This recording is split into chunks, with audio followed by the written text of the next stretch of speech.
Bonjour à tous. Donc aujourd'hui on va réaliser un origami que j'affectionne particulièrement. Il s'agit de la grue. Donc c'est vraiment un origami qui est traditionnel et très populaire au Japon. On le trouve dans de nombreux temples, dans de nombreux jardins de prière puisqu'il symbolise la paix. Et puis en plus c'est très élégant, donc ça ne gâche rien. Et en plus il y a une légende autour de cet origami. Ça s'appelle la légende des 1000 grues. Donc il se dit en japonais, si je prononce bien, je suis pas sûre, Senpazuru. Et c'est une légende qui raconte que si l'on plie 1000 grues en papier dans l'année, retenues entre elles par un lien, on peut voir son vœu de santé, de longévité, d'amour ou de bonheur exaucé. Alors pour que ce vœu soit exaucé, on doit réaliser ce Senpazuru pour une personne bien particulière. Et c'est seulement cette personne qui doit conserver le senbazuru.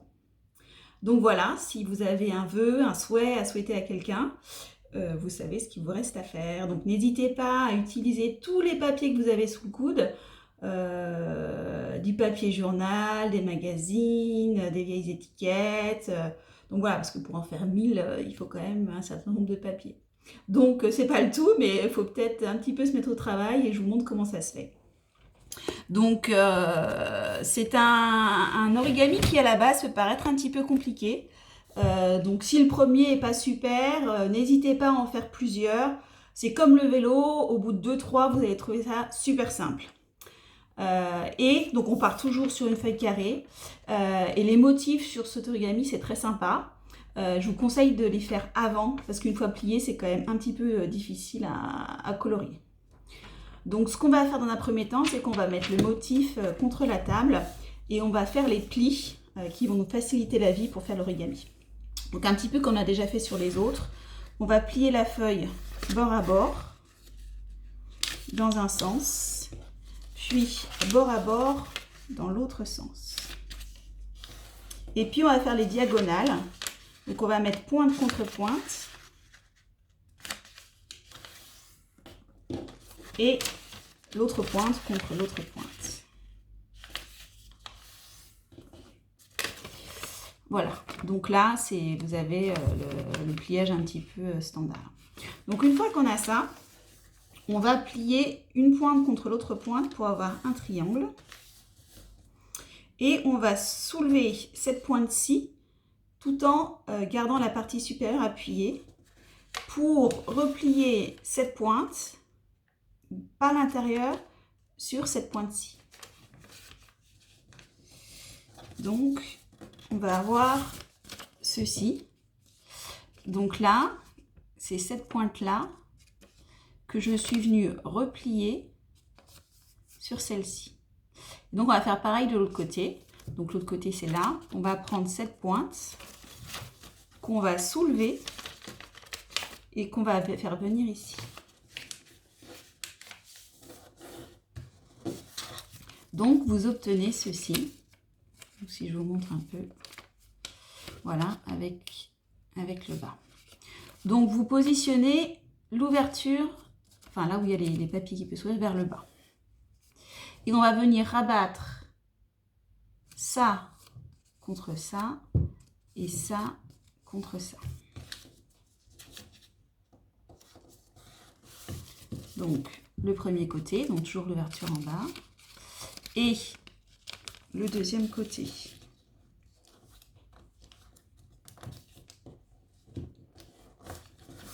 Donc vous obtenez ceci. Là, on va juste marquer le pli, c'est-à-dire que au niveau de cette ligne-là, on va venir replier la pointe juste pour marquer le pli. Donc on plie pour marquer le pli et on rouvre à nouveau.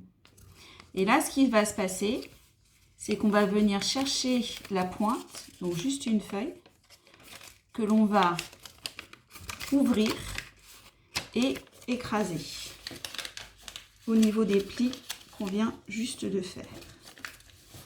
Donc on obtient ceci. Donc on va refaire ce processus de l'autre côté. Donc tout d'abord, on replie ce bord-là au centre et ce bord-ci au centre. On y va.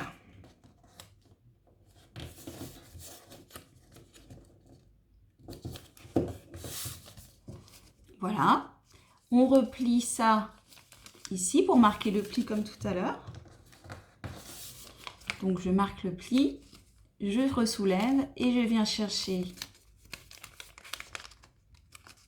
ma pointe pour l'écraser exactement comme j'ai fait de l'autre côté.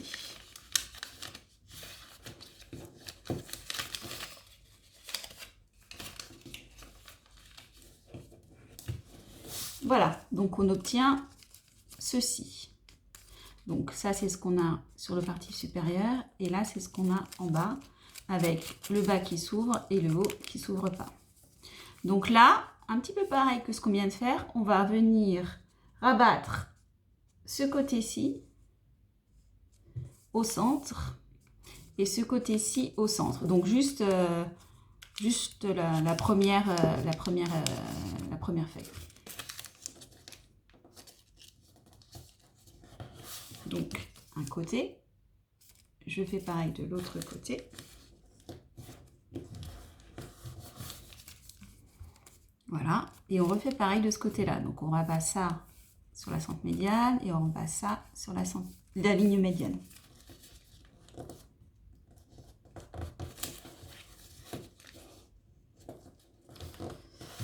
Voilà, donc on obtient ceci.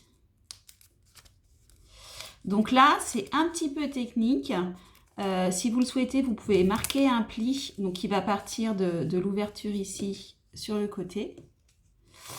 Vous pouvez marquer le pli à l'angle que vous souhaitez, sachant que c'est ça qui va faire les parties du corps de la grue. Donc, vous marquez le pli des deux côtés, par exemple. Donc, suivant que vous voulez que la tête et la queue de la grue soient à ce niveau-là, vous le pliez là ou vous le pliez là, enfin, comme vous le souhaitez. Là, on déplie. Et ce qu'on va faire, c'est qu'on va venir ouvrir, remonter au niveau du pli qu'on vient de faire. Voilà. Et là, pareil, on ouvre ici et on remonte à l'intérieur au niveau du pli qu'on vient de faire. Donc là, on obtient ceci. Il ne reste plus qu'à faire la tête. Donc on fait un petit pli. C'est un peu la même chose exactement. On fait un petit pli, on ouvre et on met la tête à l'intérieur. Donc voilà. Ça y est, vous avez fait votre première grue, félicitations. Et donc là, il ne reste plus qu'à ouvrir les ailes. Et normalement, vous avez le corps en haut qui se déplie ici. Si jamais ça ne marche pas, vous avez un petit trou ici, donc vous pouvez éventuellement venir souffler. Vous voyez, ce qui vient gonfler le corps. Donc là, vous avez votre grue, vous voyez, c'est quand même vachement élégant. Éventuellement, vous pouvez faire des petits plis au niveau des ailes pour avoir l'aspect que vous souhaitez. Donc, c'est quand même super beau. Donc là, c'est avec des motifs. J'ai fait aussi en plus petit. Donc, c'est super mignon. Donc, surtout si vous avez du papier japonais, ça donne un rendu vraiment super. Et puis, par exemple, pour les petits modèles, encore plus petits que ça, vous pouvez éventuellement mettre une couche de vernis et vous en servir pour faire des boucles d'oreilles. Donc c'est des modèles qu'on trouve assez souvent au Japon, des petites grues en boucle d'oreille, mais bon, par contre il faut mettre effectivement une couche de vernis pour le rigidifier puis pour le protéger. Donc maintenant qu'on a fait des grues, comment on peut faire par exemple pour faire les 1000 grues? Va falloir les assembler ensemble avec un lien. Donc là, moi j'ai pris du fil et une aiguille. Vous pouvez prendre de la ficelle, enfin moi... ce que vous avez sur la main pour vous servir de lien. Donc je vais passer ça dedans. Et on va essayer de les assembler ensemble. Donc je fais un petit nœud. Hop. Alors au niveau de la grue, on a un trou d'un côté, ici. Par contre de l'autre côté, il n'y a pas de trou. Donc c'est pour ça qu'il va nous falloir une petite aiguille pour pouvoir percer à l'intérieur.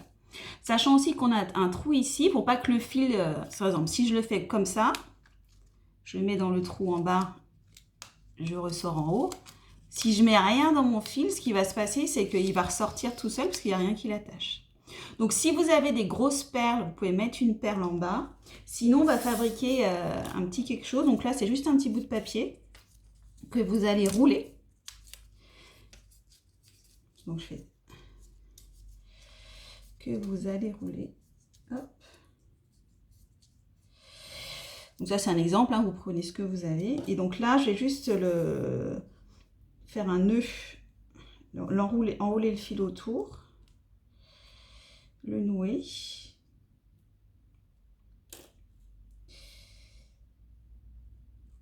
Hop. Ah, c'est pas si évident que ça.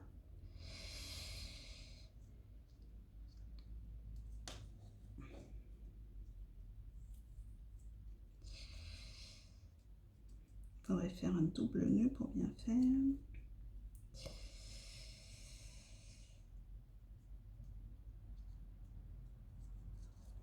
Hop, donc voilà, j'ai mon petit bout de papier qui est attaché. Et comme ça ne va pas pouvoir passer au travers. Hop, donc comme ça, j'ai ma première grue. Donc j'en ai préparé d'avance. Donc on enfile la deuxième par-dessus. Hop, et puis j'en ai préparé aussi une troisième.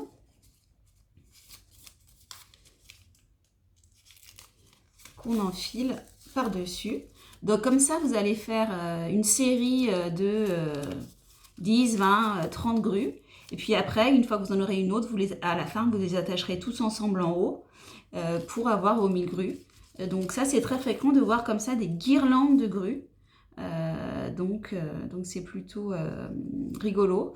Ce que vous pouvez faire aussi, c'est si vous voulez pas en faire 1000, mais en faire juste quelques-unes, vous pouvez refaire des petits bouts des fausses perles en papier, on va dire. Et puis, à chaque fois que vous mettez une grue, vous remettez une petite perle. Ce qui fait que vous pouvez choisir la distance entre les grues pour vous faire comme une guirlande. Ça peut faire aussi un chouette objet déco. Donc, soit vous les empilez les unes sur les autres, soit vous les espacez, mais pour que ça tienne, il faut que vous rajoutiez à chaque fois une petite perle au niveau de la distance que vous souhaitez maintenir entre les grues. Donc voilà, il y a tous les modèles avec toutes sortes de papiers.